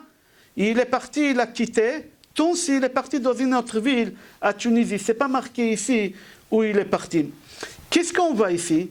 Qu'il a utilisé le nom d'un ange. Et on a dit, et Rabbi Abraham ben Moussa, c'était pas il y a longtemps. C'était peut-être il y a 200 ans cette histoire, pas plus. C'est pas longtemps, 200 ans. Et quand même il a utilisé la Kabbalah Ma'asit, et Arizal il a dit qu'on n'a pas le droit de faire ça. Alors il te dit, il faut, Rav Ovadia Yosef il dit, il faut que tu saches. Les personnes qui étudient la Torah jour et nuit, il n'y a aucun problème. Tu peux aller voir des kabbalistes. Il n'y a aucun problème. Ceux qui étudient la Torah jour et nuit. Mais ceux qui ils font soi-disant, ils ont un peu de connaissances. Alors qu'est-ce qu'ils font? Il y a carrément qu'ils ouvrent des écoles de Kabbale. À l'époque de Rav Yosef, c'était moderne. Je me rappelle aussi qu'il y a une mode, les écoles de Kabbale. Il y a une mode comme ça. Madonna, il a ouvert. Tout le monde y portait des fils rouges, je me rappelle. Tous les acteurs en Amérique. C'était n'importe quoi. Alors, c'est à ce moment-là qu'il a écrit cette Mishnah. Omer vafilu melamdim goyim ve goyot. Dans cette école, on accepte des non-juifs, hommes et femmes. Et on leur donne des vrais Kabbalah. En lahem chelek le'olam haba. Sachez, ils ne vont pas ressusciter dans le monde futur. Rav Yosef, il dit, c'est lui qui va avoir un kabbaliste, qui lui fasse des choses. Et les kabbalistes lui-même, les deux, ils n'ont pas de part dans le monde futur. Ils ne vont pas ressusciter. Et déjà, Rav Mordechai Sharabi, j'ai parlé de lui tout à l'heure, de Rav Mordechai Sharabi, Shaya melamed et maran zatzal Kabbalah, shanim rabot. Rav Mordechai Sharabi, il enseignait la Kabbale à Rav Ovadia Yosef. Comme ça, il marque dans son livre. Il enseignait pendant des années la Kabbale. Mais jamais, personne n'y savait cette chose-là. Jamais Rav Yosef il a dit qu'il connaissait la Kabbale. Jamais il a étudié. Jamais il a... Avec toute la connaissance, Rav Yosef il étudiait 19 heures par jour. 19 heures par jour il étudiait la Torah. Et jamais personne n'y savait qu'il prenait des cours dans la nuit avec un des plus grands kabbalistes à l'époque à Yerushalayim. Et déjà Rabbeinu Rabbi Chaim Vital dans son livre Sha'ar Ruach HaKodesh Daf Memhei, il dit au nom de son Rav Ki mizman she'en beyadenu efer para aduma. Il dit aujourd'hui on n'a pas la vache rousse pour se purifier. Alors comment tu peux dire que tu pratiques la Kabbale? Pour pratiquer la Kabbale, il faut être pur. Aujourd'hui, il n'y a pas des hommes purs. Même Rav David Batzri, que j'ai cité que c'est un grand tzaddik, même Rav Yaakov Hillel, que j'ai dit que c'est des vrais kabbalistes, on est tous des impurs. On est méhémétim parce qu'on n'a pas la vache rousse. Alors personne en réalité peut pratiquer la Kabbale. Comme ça il dit Rav Ovadia Yosef. Ok, on continue encore. Il dit que même les prophètes, les vrais prophètes, je parle de l'époque, les vrais prophètes, d'Eliyahu Hanavi, Yeshaya, Jérémie, tout cela, ils avaient besoin d'utiliser la Kabbale pour sauver leur vie, mais jamais ils ont utilisé la Kabbale. Il ramène ici par exemple Eliyahu Hanavi, il fallait qu'il traverse le désert. Marcher dans le désert 40 jours. 40 jours marcher dans le désert. Mais Eliyahu Hanavi, il n'a pas utilisé la Kabbale pour traverser le désert comme il a fait le Baal Shem Tov. Eliyahu Hanavi, il n'a pas fait cette chose-là. Aujourd'hui, lui, il fait, parce que Eliyahu Hanavi, il n'est pas considéré comme homme, il est considéré comme un ange. Ineni noten lo et beriti shalom. Ok, dans Parashat Pinchas. Alors lui, il a marché 40 jours pour ne pas... Même Jérémie, le prophète Jérémie, au moment qu'on l'a jeté dans le puits pour le tuer, il a pu utiliser, mais il n'a rien dit. Il n'a rien dit. Ok, alors il dit comme ça. Toutes les personnes qui murmuraient, il dit comme ça, chez les démons, n'y croyez pas qu'ils murmurent chez les anges. C'est impossible, c'est des démons qui sont en train d'utiliser. Ils se font appeler kabbalistes, et tout leur business, ils appellent ça, leur fonds de commerce, le fonds de commerce, c'est les ports de bonheur et les brachot, etc. Et il dit, je ne veux pas perdre de l'encre et du temps sur ces personnes-là. Moi, je les éloigne de chez moi. Je les éloigne. Et il dit aussi au nom de Rabbi Ben Tzion Abba Shaul Zatzal, chaque rave qui te demande de l'argent, sache que sa bracha, elle ne va pas marcher. Pourquoi? Parce que pour prendre de l'argent de quelqu'un, il faut que la bracha fonctionne. Alors si moi je te bénis et toi tu me donnes l'argent pour que la bracha fonctionne, et la bracha n'a pas fonctionné, je t'ai volé. Certes, il faut donner pidyon nefesh, c'est autre chose, je ne parle pas de ça. Je parle des rabbins qui sont là, ils affichent le prix. Ils disent 2000 euros, 5000 euros, 15 000 euros. J'ai un copain, peut-être il est là. Ils lui ont demandé pour sa fille qu'elle est malade, 15 000 euros. Et le pauvre, il est perdu, les médecins, ils ne peuvent rien faire pour sa fille. Il m'a appelé, je suis son rave, il vient au cours des mercredis, peut-être il est là, je ne sais pas, j'arrive pas à voir tout le monde. Et il m'a dit, tel rave, il m'a dit, j'ai dit, sauve-toi de cette personne très très loin. 15 000 euros ou 17 000 euros, il lui a demandé. Je lui ai dit, sauve-toi. On n'a pas le droit, il faut s'éloigner. Et là-bas, la Gemara dit, viens, je te montre des gens qui ont croyé que c'était des kabbalistes, même à l'époque de la Gemara. Dans Masechet Gitin, page Memhei Amoud Aleph, c'est rapporté là-bas que les filles de Rav Nachman, c'était... Ces filles, on a cru que c'était des rabbanites. On a cru que c'était... Mais en réalité, c'était des sorcières. Ils remuaient la marmite, pas avec un louche, ni avec leurs mains. Marmite, elle bouille, mais il ne brûle pas. Et là-bas, la Gemara dit que c'était des sorcières, et les gens, ils ont cru parce que c'est la fille de tel Rav. Et la fille de tel Rav, alors c'est possible que... Mais en réalité, c'était des sorcières. C'est-à-dire qu'Akadosh Baruch Hu, il a créé des anges qui obéissent à ce qu'on leur dit de faire. Comment c'est possible? Parce qu'on les fait jurer. On les attrape, on les prisonne avec des choses qu'ils n'ont pas le droit de faire. Où on a vu ça? Après, ils se vengent. Où on a vu ça? Quand Akadosh Baruch Hu, il a créé Adam Arishon, Hachem, il a créé en 7 heures. Vendredi matin, en 7 heures. La première heure, il a décidé de créer. La deuxième heure, il a prélevé de chaque animal. La troisième heure, nous, on est un zoo. La troisième heure, il a prélevé de Kodesh à Kodashim pour créer la tête. La quatrième heure, il a mis dans une bassine. La cinquième heure, il a malaxé. La sixième heure, il a formé le corps. C'est comme la chala, c'est pour ça là. Et la septième heure, il a insoufflé la neshama. Et Adam Arishon, il était impressionnant. Les anges, ils ont cru que c'est Dieu. Ils ont cru que c'est Dieu. Ils ont commencé à se prosterner devant lui. Et il leur a dit, moi je ne suis pas Dieu, vous vous trompez. Venez vous et moi, Tov leodot la Adonai. Pourquoi vendredi soir on chante Mizmor shir leyom ha-shabbat, Tov leodot la Adonai. C'est quoi Tov leodot? Vous et moi, on va dire merci à Hachem. C'était quand? C'était vendredi. Quand les malachim ils se sont rendus compte que ce n'est pas Dieu, ils se sont vengés de lui. Parce qu'il les a trompés, mais il n'a pas fait exprès. C'est vous qui vous êtes trompés. Mais les anges, ils ne pardonnent pas quand on se moque d'eux. Quand on leur fait un sale coup, qu'est-ce qu'ils ont fait? C'est les anges qui l'ont fait faire la faute de l'arbre de la connaissance. Comme ça, il dit à Rizal. Ils se sont vengés de lui. Alors c'est lui qui est en train de s'amuser avec les anges. C'est possible que les anges, ils vont faire parce qu'ils n'ont pas le choix. Mais le jour qu'ils vont se relâcher, comme avec Adam, ils se sont vengés de lui, même que ce n'est pas lui qui les a trompés. Toi que tu les trompes, combien tu vas payer? Ma'arachou, je continue. Sha'aruach HaKodesh Daf Yud Gimel. Je l'ai à l'intérieur. Da. Da, ça veut dire sache. Amishtamesh Beshemot Kodesh. C'est lui qui utilise les noms saints, à l'écrit ou à l'oral. Ra'ato Gdola. Il payera très très cher dans des malheurs. Et les anges qui les a obligés, parce qu'il les a emprisonnés, de faire ses ordres, Ra'ato Gedola, ils vont se venger de lui. Et encore Ma'arachou, dans son livre Sha'arei Kedusha, que les malachim, tu crois qu'ils vont te donner de la lumière? Toi qui tu es parti voir ce faux rabbin, ils vont te donner l'obscurité, toute ta vie ils vont te donner l'obscurité. Comme ça il dit Ma'arachou dans le livre Sha'arei Kedusha. Hema mevakshim, les demandeurs, ceux qui vont vers les rabbins. Or, qu'est-ce qui t'attend? La lumière. Voici l'obscurité jusqu'à la fin de ta vie. Et c'est comme ça, c'est rapporté dans Sefer Chassidim. Ce livre-là aussi, ils l'ont traduit en français. Sefer Chassidim.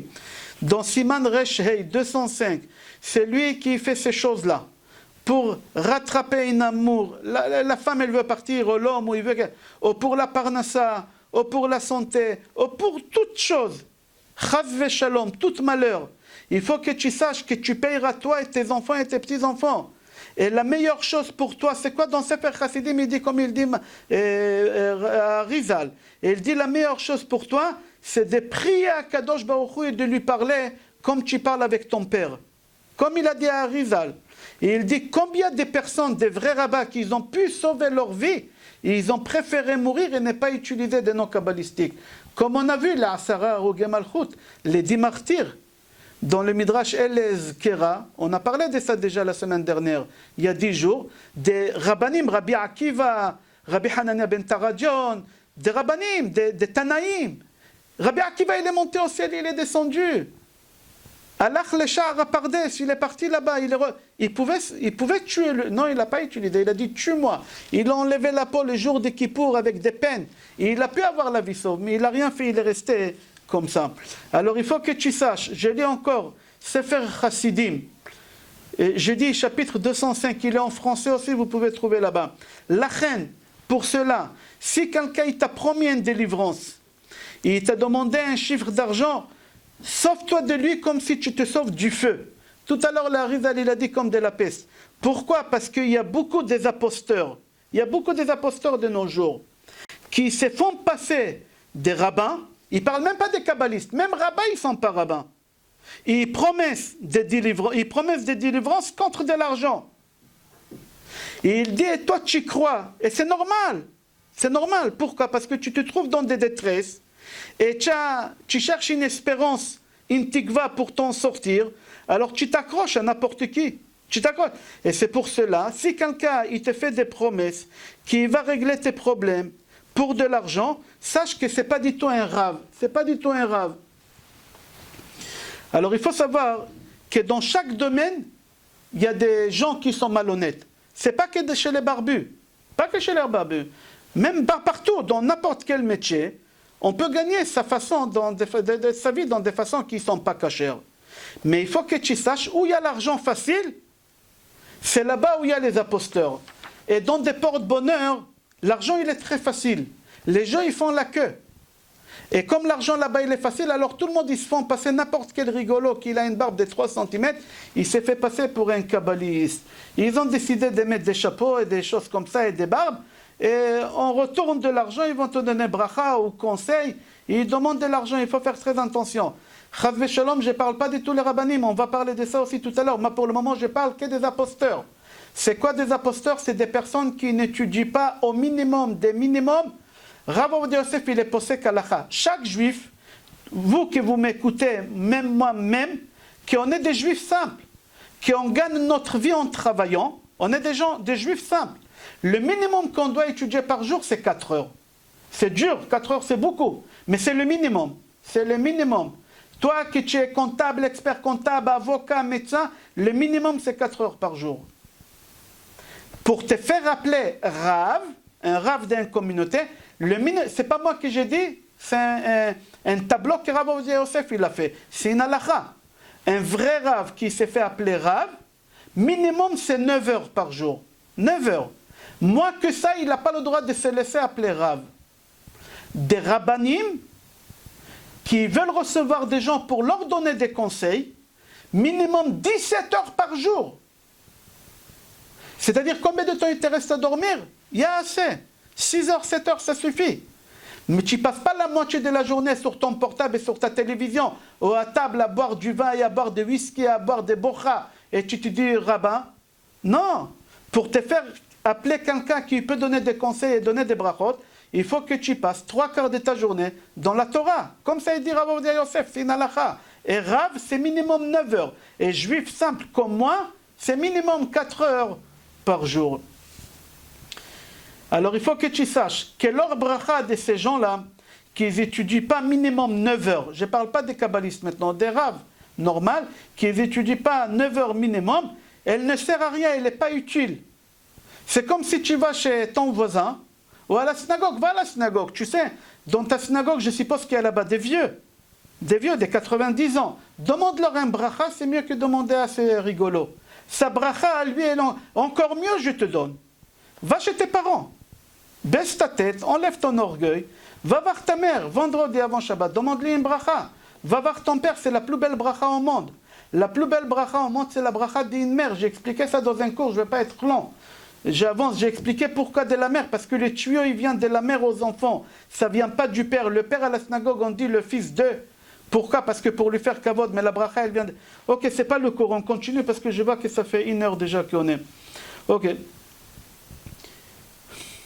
Des fois, il y a des charlatans, je parle bien des charlatans, qui font peur à la personne qu'elle vient chez eux. Et elle leur montre la situation qu'elle va s'empirer. Ils lui disent, tu sais, j'ai lu dans ta mezouza, je vois sur ton visage que ta situation, elle va s'empirer. C'est pas seulement que tu es en train de perdre ton argent, même un contrôle fiscal. Ils vont te redresser le peu qui te fait peur. Ils te font peur. Ils vont te redresser le peu. Et tu sais, je vois aussi que ta femme, elle va partir parce qu'elle est avec toi pour ton argent. Hachem Yatzilanu. Il y a des cas comme ça. Et il dit, par Rav Ovadia Yosef, il dit, Sefer HaChassidim, il dit comme ça. Il faut faire très attention parce qu'ils te font peur. Pourquoi? Parce qu'ils veulent que tu deviens dépendant d'eux. Dépendant d'eux. C'est ça leur but. Ils font en sorte que tu deviennes dépendant d'eux tant que tu as de l'argent. Les jours que tu as de l'argent, tu vas les chercher avec des loupes, tu ne les trouveras pas, ils vont changer leur portable.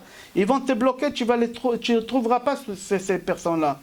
Alors il faut faire très attention, il y a des organisations qui sont organisées avec des vices. Dans la salle d'attente, il y a 30 personnes, il y a 29 personnes qui c'est des rigolos, qui sont payés. C'est des gens qui n'ont rien à faire pour te faire croire, toi, la 30e personne, qu'il y a des gens qui font la queue.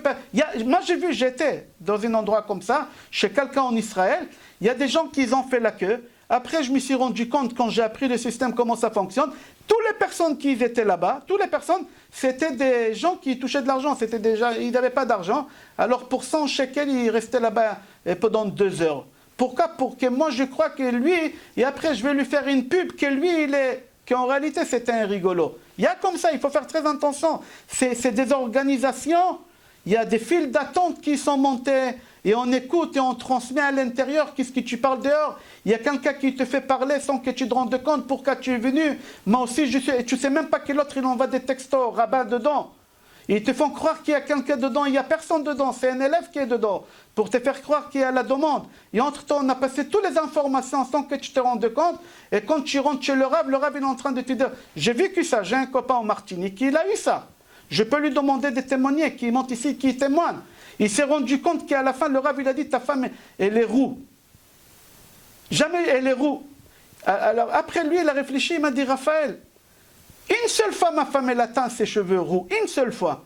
Et je sais que mon ex, elle avait cette photo. Alors là, j'ai compris tout le complot. C'était un complot. Il disait quoi? Ok. Alors c'est ça qu'est-ce que dit Sefer Chassidim. Il y a des organisations, il y a des vices, il faut faire très attention.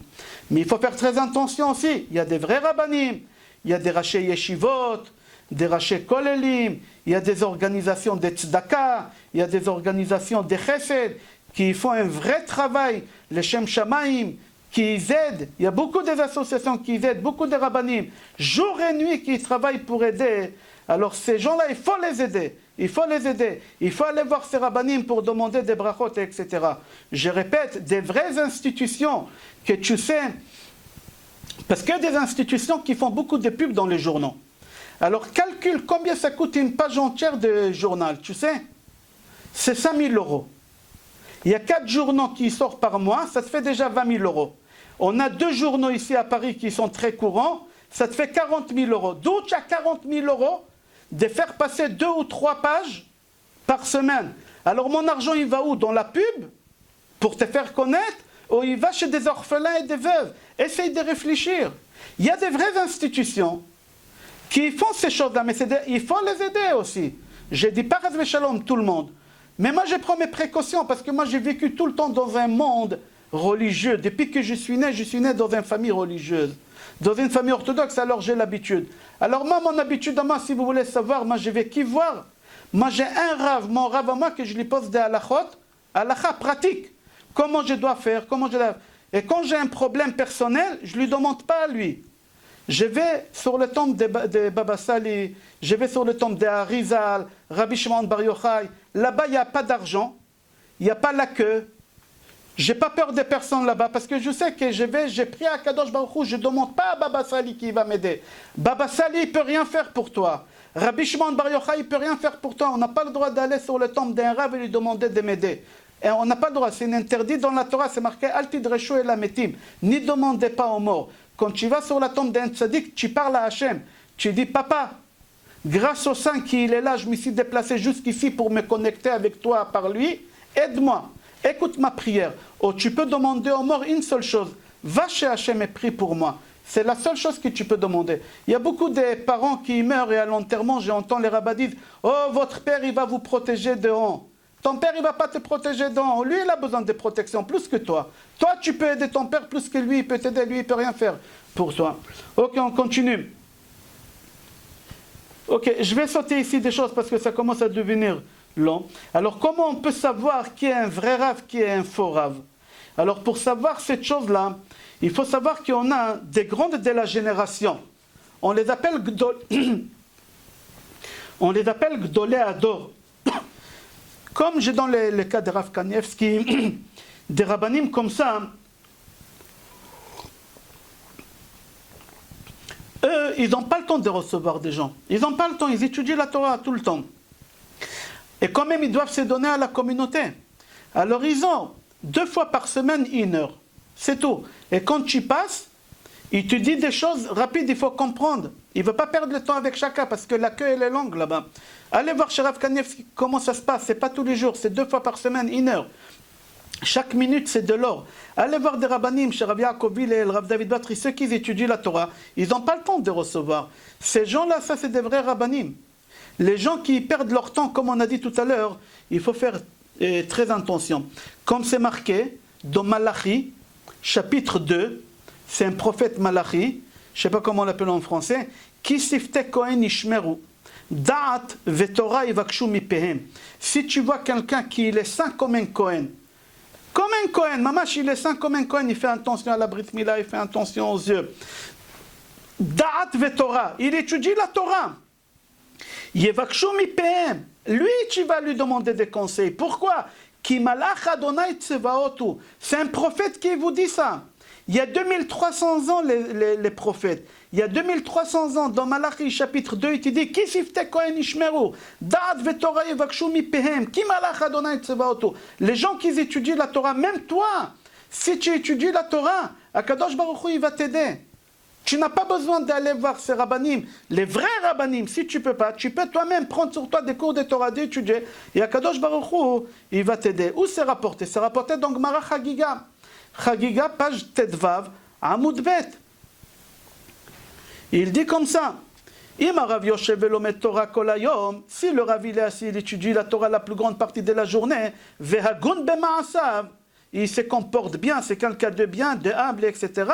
Yevakshu Torah mi piu. C'est lui, tu dois lui demander Torah, c'est un enseignement, c'est pas la Torah que Moshe nous a ramené. La Torah, il va être guide dans ta vie. Lui, il va te dire la vérité. Et sinon, toi-même, tu peux étudier la Torah pour connaître. Et comme ça, le Rambam, le Maïmonide, il a dit. Et comme ça, Tour, Maran Shulchan Aruch, Yoredea, Siman Resh Mem Vav, Rambam, Perek Aleph, Ilchot Talmud Torah, Halacha Chet. Ils disent, va voir des rabbanim qui étudient la Torah.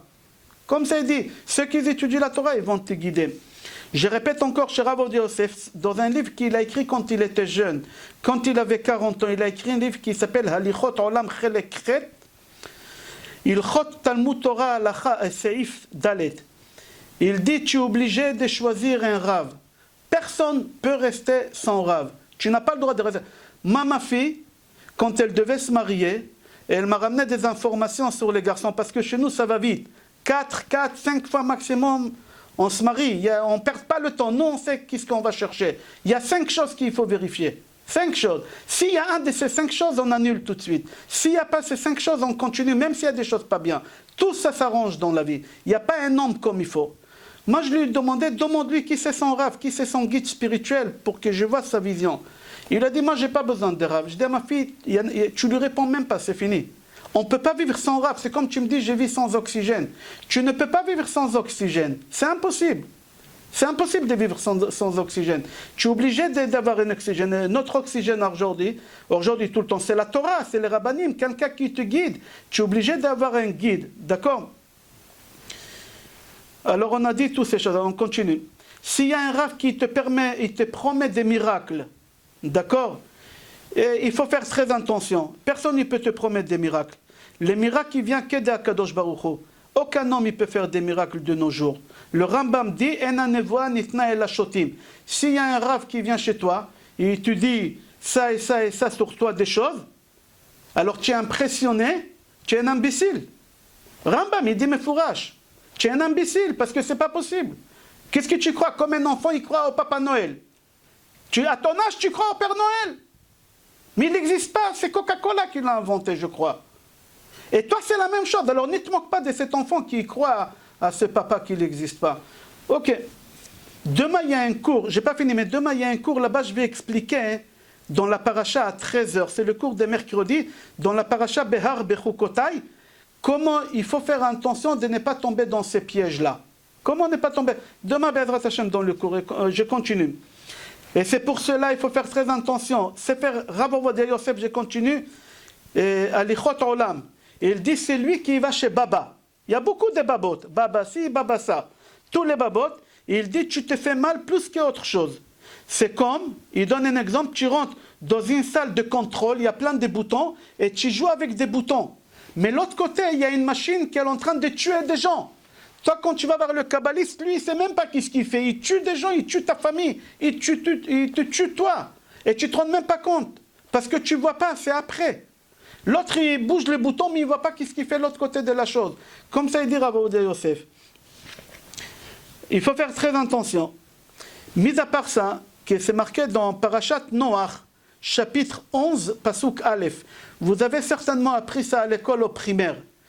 La Torah là-bas dans chapitre Yud Aleph dans Shemot, vous pouvez voir après l'histoire, vous avez appris ça à l'école, qu'il y a des personnes qui ont voulu construire une tour jusqu'au ciel, la tour de Babel, et ils ont voulu monter au ciel, faire la guerre contre Hachem. Et Hachem, il leur a changé la langue. Est-ce que c'est possible aujourd'hui, avec toute la technologie qu'on a, créer une tour jusqu'au ciel? C'est possible? Impossible. Impossible. Alors comment Hachem, il leur a changé la langue pour qu'ils ne puissent pas construire? Hachem, il a eu peur? Non, il faut faire très attention. Ces gens-là, c'était des kabbalistes. Quand ils ont voulu construire une tour, ce n'est pas une tour, c'est une échelle. Et monter au ciel, ramener le Mashiach. Hachem, qu'est-ce qu'il a fait? Il a changé tous les codes. Quand on dit qu'il aura changé la langue, c'est pas un il parlait français, l'autre il parlait anglais. Non, c'est pas qu'est-ce que la maîtresse elle t'a appris au CP. Regarde le drash, on a dit pshat, remes, drash et sod. La Torah, elle n'écrit pas des histoires à dormir debout. Ils ont voulu construire un tour, ils ont voulu faire pas du tout. Alors qu'est-ce que tu apprends de là? Qu'Hachem il a changé tous les codes. Personne il a le code. Déjà à l'époque, Hachem il a changé le code. Concernant la question qui a écrit le Zohar, aujourd'hui on est la Iloula de Rabbi Shimon Bar Yochai Zechuto Tagen Ba'adenu. Est-ce qu'on a le droit d'étudier le Zohar? Il y a des gens qui disent, quelqu'un m'a envoyé un texto tout à l'heure, un message, il m'a dit pourquoi avant 40 ans? Pourquoi avant 40 ans? Pourquoi pas avant 40 ans? Alors j'ai dit tout à l'heure au début du cours, ça ne dépend pas de l'âge. Ça dépend comment tu as rempli. Si tu es quelqu'un d'intelligent, de sage, que tu arrives à comprendre et capter bien les choses dans la vraie sens de l'enseignement, alors tu peux passer drash, pshat, remes, drash et après arriver au sod. Tu peux à 30 ans, à 35 ans, ça ne pose pas de problème. La preuve, un des plus grands kabbalistes qu'on avait au monde, un des plus grands kabbalistes, Arizal. Vous savez à quel âge Arizal il est mort? 38 ans. Il n'avait même pas 40 ans, il connaissait déjà toute la Kabbale à 25 ans. Voilà, tu vois que ça ne dépend pas de l'âge, à 25 ans déjà il connaissait tout. Il est mort à 38 ans, Arizal. Et aussi beaucoup de grands kabbalistes, des rabbanim, je ne vais pas citer des noms, ils sont morts très très jeunes, des grands mekoubalim. Alors, ça ne dépend pas de l'âge, ça dépend de ce que tu as appris et comment tu comprends la chose. Alors, la Arizal, qui l'a écrit? Il faut savoir que 60%, pas Arizal, le Zohar, qui l'a écrit le Zohar HaKadosh? Il faut savoir que 60% de Zohar HaKadosh, c'est Rabbi Shimon Bar Yochai qui l'a écrit, lui-même il l'a écrit. Et une partie, c'est son fils Rabbi Elazar. Et le reste, c'est ses élèves qui, Rabbi Shimon Bar Yochai, il leur a dicté. Par exemple, la dernière page de Zohar HaKadosh, d'Hidra Zuta, c'était le jour de la mort de Rabbi Shimon Bar Yochai, c'est aujourd'hui. Là-bas, il raconte, il dit, Rabbi Shimon, mon maître, il me dicte, et moi j'écris. Et lui, il dit, voilà, je le vois devant moi, silencieux. Je tourne ma tête, il écrit, qu'est-ce qu'il est en train de faire? Et c'est marqué dans l'Hidra Zuta. Et il dit, la maison, il a pris feu. Et il est mort. Il s'est penché sur le côté droit. Et là-bas, son fils qui crie, Abba, Abba, Abba, 3 fois, papa, papa, papa. Rabbi Elazar, il explique. C'est-à-dire, qu'est-ce qu'on voit par là? Que Rabbi Shimon Bar Yochai, il a dicté le Zohar à ses élèves. À peu près 25% de Zohar, il a été dicté par Rabbi Shimon Bar Yochai. Maintenant, il faut savoir que le Zohar, il n'était pas connu. Il n'était pas trop connu, le Zohar. Et tout d'abord, il ne s'appelait pas le Zohar. Rabbi Shimon Bar Yochai, il n'a pas appelé le livre Zohar. Regardez qu'est-ce qu'elle dit l'histoire. La première fois qu'on a découvert le livre, je ne l'appelle pas Zohar parce qu'il ne s'appelait pas Zohar. C'était au XIIIe siècle. La première personne qui a découvert le livre, c'est le Radal. Le Radal, Rabbi Moshe de Lyon. Rabbi Moshe de Lyon, c'est un des élèves de Hagaon Mivina. C'est lui qui a découvert ce livre que Rabbi Shimon Bar Yochai il a écrit il y a 1800 ans. Et ce livre-là, il a passé d'une génération à une autre génération qui a des kabbalistes. Personne n'y pouvait l'étudier. Un kabbaliste, quand il mourait, il donnait à un autre kabbaliste. Jamais les gens, ils savaient, c'était pas imprimé comme aujourd'hui, personne n'y connaissait ça. Pendant 1000 ans, c'était comme ça, pendant 1000 ans. Le livre, il s'appelait Midrash Rashbi. Il y en a qui disent qu'il s'appelait Midrash Yerushalmi. Le nom Zohar, on l'a donné au XIIIe siècle. Pourquoi? Parce qu'il a éclairé le monde. Zohar, ça veut dire éclairer. C'est mitzvah de lire dans le Zohar. Même si tu ne comprends pas, ça purifie ton corps. Aujourd'hui, si tu achètes un Zohar, il faut faire attention quelle édition. Il y a des éditions catastrophiques. Mais si tu achètes un Zohar, c'est bien de lire de temps en temps, même si tu ne comprends pas. Pourquoi? Parce que ça te nettoie ta neshama. Tous les péchés que tu as faits, ça nettoie à l'extérieur. Alors venez, je fais un résumé et on a fini. C'est un genre de guide. Comment on peut repérer des faux rabbins, des faux charlatans? Alors tout d'abord, ce n'est pas moi qui j'ai dit ça, c'est des rabbinim qui ont dit. Moi j'ai dit rien de moi et je donne les références chaque fois. Alors eux ils appellent ça un guide. Comment faire attention des charlatans? La première chose qu'ils disent, de faire confiance à personne. À personne. Ne pas faire confiance. Surtout quelqu'un que tu n'as pas entendu qu'il a dit un Dvar Torah profond. Si par exemple tu entends, il y a un kabbaliste, et tu vas aller le voir. Maintenant c'est possible que c'est un vrai kabbaliste. Nous on ne sait pas qui est vrai, qui n'est pas vrai. Moi j'ai cité des kabbalistes qui sont connus. Mais alors qu'est-ce que tu fais? Tu vas écouter d'abord ses cours. Si tu vois qu'il a des sens, qu'il a compris, que c'est profond, alors tu peux encore tester, vérifier. D'abord il faut aller voir son niveau, son sérieux, comment il se comporte. À partir du moment que tu vois qu'il a des bases solides, alors tu peux continuer. Tu peux continuer doucement, doucement. Il faut faire attention de ne pas y aller chez des rabbins, qu'il y a la queue, qu'ils ont des bureaux, des secrétaires, des chauffeurs, des voitures, ces choses-là, ne pas y aller. Ce n'est pas moi qui j'ai dit, c'est un guide que des rabbinim ils ont écrit. Des rabbinim qui sont connus, je ne vais pas citer le nom, mais j'ai trouvé ça, je donne le site si vous voulez, Hidabrut. Hidabrut, il ramène des rabbinim comme Rav Batzri, des vrais kabbalistes qui savent comment repérer ces gens-là. S'il y a un Rav, ils appellent ça Chatzerot. Chatzerot, c'est-à-dire qu'ils ont des chauffeurs, ils ont des salles d'attente et des choses grandioses comme ça, sauf toi. Il dit comme ça, éloigne-toi de quelqu'un qui se mêle de la politique, ou qui prend des photos avec des gens importants, il les publie partout pour montrer que... Et surtout si c'est des gens qui ne sont pas religieux, les gens qui ne font pas Shabbat, éloigne-toi. Jamais tu vas voir Rav Kanievski avec un rigolo comme ça, avec le maire ou je ne sais pas qui, jamais il prend des photos comme ça. Quatrième chose, éloigne-toi comme du feu s'il y a un kabbaliste qui rentre dans ta vie de famille personnelle. Personnelle. Je me fais comprendre de quoi il parle ici. Et il va te donner des conseils charlatans. Moi j'étais témoin, il y a un ancien élève qui m'a appelé, que lui, il a un rave, je ne vais pas dire son nom, il m'a dit, voilà mon rave, il m'a invité à son mariage. Est-ce que je peux y aller, oui ou non? Le rave, il s'est marié avec qui? Avec la femme d'un de ses élèves à lui. Il a conseillé à la femme de divorcer. La femme, elle a divorcé, et le rabbin, il est marié avec la femme de celui qui est venu lui demander conseil. Il y a 2 mois. Il y a 2 mois. Et lui, il me dit, Rav, je suis gêné, qu'est-ce que je fais? Je vais, c'est mon Rav, maintenant je ne vais plus le voir. Mais j'ai honte de ne pas aller au mariage parce que je sais que... Vous imaginez où on est parti aujourd'hui? Vous imaginez? C'est une catastrophe, c'est une vraie histoire. 5e chose qu'ils disent.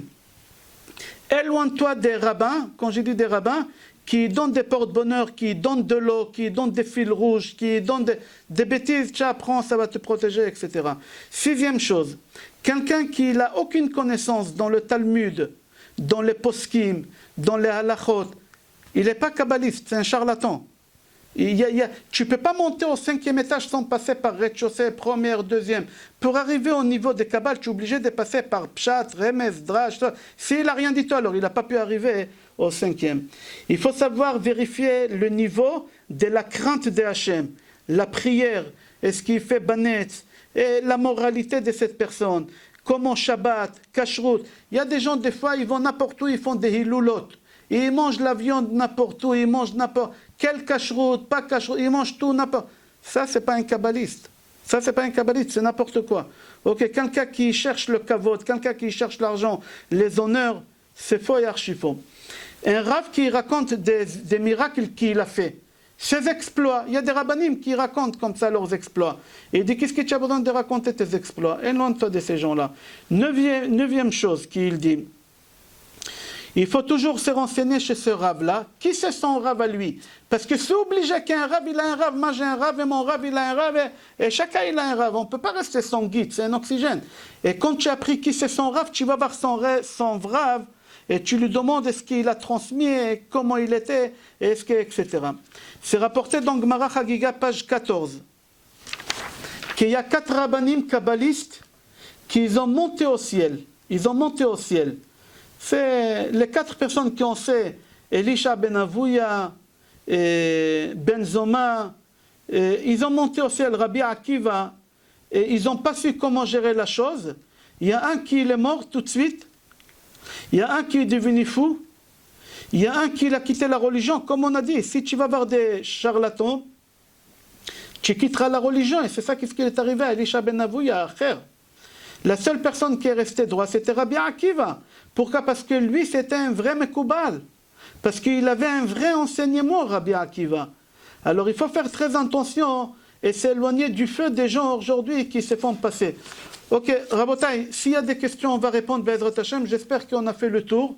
Je ne veux pas être trop long, mais je me fais comprendre. Je n'ai pas dit tous les rabbanim. J'ai dit les personnes qui n'étudient pas. Minimum des minimums. 9 heures par jour, on ne peut pas les appeler raves. Minimum des minimums, quelqu'un qui n'étudie pas 17 heures, c'est pas moi qui je dis, c'est Rav Ovadia Yosef. Alors chacun il est intelligent de savoir comment il veut gérer son affaire. S'il y a des questions, on va essayer de répondre Be'ezrat Hashem. Je répète le cours, je répète encore le nom que j'ai dit, le cours Leilui Nishmat Be'ezrat Hashem. Shmuel ben Yakot Gota Bekassis, Amanoach Rabbi Shlomo ben Rabbi David Gabay, au nom de la famille Maraj, monsieur Madame Maraj, Madame Esther Gobran, Yudit ben Tolila, Ruth Atias. Aussi, quelqu'un de notre synagogue qui est décédé ce matin, Aaron Ari Adi. Et aussi Yosef ben Zohara Zerwan. Et j'ai reçu aussi une demande exceptionnelle. Et beaucoup d'honneur j'ai fait à cette petite fille-là parce qu'elle respecte énormément son grand-père et elle a tenu que le cours il va être à sa mémoire. Karine Saram Salem à la mémoire de son grand-père Shimon ben Rachel Bet Mishpachat ben Chamo. Et si j'ai oublié des gens, que je suis désolé, mais j'étais nishmatam tzura bitzror achaim תחת כיסא הכבוד, מנוחתם עדן וכן יהי רצון, ונאמר אמן, רפואה שלמה, רפואת הנפש ורפואת הגוף, לכל חולי עמך ישראל, בזכות רבי שמעון בר יוחאי, אמן כן יהי רצון. S'il y a des questions, on va essayer de répondre, רבותיי.